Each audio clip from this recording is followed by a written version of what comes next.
વધુ એક સમાચાર ગાંધીનગરથી, જ્યાં સ્થાનિકોની ભરતી મુદ્દે ઇમરાન ખેડાવાલાનું નિવેદન સામે આવ્યું। ગાંધીનગરથી આ સમાચાર, જ્યાં સ્થાનિકોને રોજગારી આપવા મુદ્દે ઇમરાન ખેડાવાલાનું નિવેદન। ગુજરાત સરકાર સ્થાનિકોને રોજગારી આપવામાં નિષ્ફળ નીવડી છે। સ્થાનિકોને 85% રોજગારી આપવાનો ગુજરાત સરકારનો જ પરિપત્ર છે। આજે સરકારે બનાવેલી નીતિ નિષ્ફળ નીવડી છે તેવું ઇમરાન ખેડાવાલાએ જણાવ્યું। અમદાવાદના અદાણી એરપોર્ટ પર પણ સ્થાનિકોને રોજગારી આપવામાં આવી નથી। ઇમરાન ખેડાવાલાનું રોજગારી મુદ્દે નિવેદન સામે આવ્યું છે। મારો પ્રશ્ન હતો કે સ્થાનિક લોકોને 85% જે ઉદ્યોગોના અંદર રોજગારી મળવી જોઈએ એ સરકારનો પરિપત્ર અને સરકારનો ઠરાવ છે, પરંતુ દુઃખ સાથે કહેવું પડે છે કે સરકારના જવાબના અંદર સરકાર પોતે સ્વીકારી રહી છે કે અમે 85% રોજગાર આપી નથી શકતા।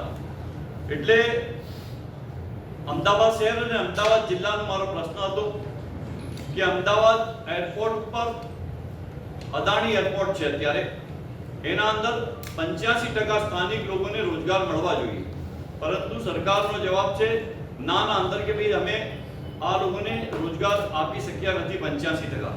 ઓએનજીસી હોય કે બીજી સરકારની આઈઓસી હોય, એ કંપનીઓના અંદર પણ જે પ્રમાણે સ્થાનિક લોકોને રોજગાર મળવો જોઈએ 85% જે રોજગારની સરકારે વાત કરી છે એ રોજગાર નથી મળતો।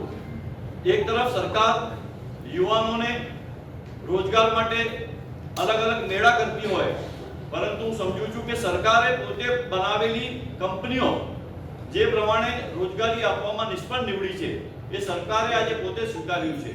એટલે એક તરફ સરકાર એમને જમીનો આપતી હોય, એમને ઇન્ફ્રાસ્ટ્રક્ચર ઊભું કરીને આપતી હોય, રોડ રસ્તા બનાવીને આપતી હોય, પાણી ડ્રેનેજની વ્યવસ્થા કરીને આપતી હોય, ત્યારે પણ હું સમજુ છું કે ગુજરાતના અંદર જે યુવાનોને રોજગારી મળવી જોઈએ તે પ્રમાણે સરકાર રોજગારી આપી નથી શકતી। અને આ જે કંપનીઓ છે એ સરકારના કાયામાં નથી અને સરકાર વારંવાર એમના અધિકારીઓને ત્યાં મોકલી અને તેમને સમજાવવાનો પ્રયાસ કરે છે, જેવું સરકાર તરફથી જવાબ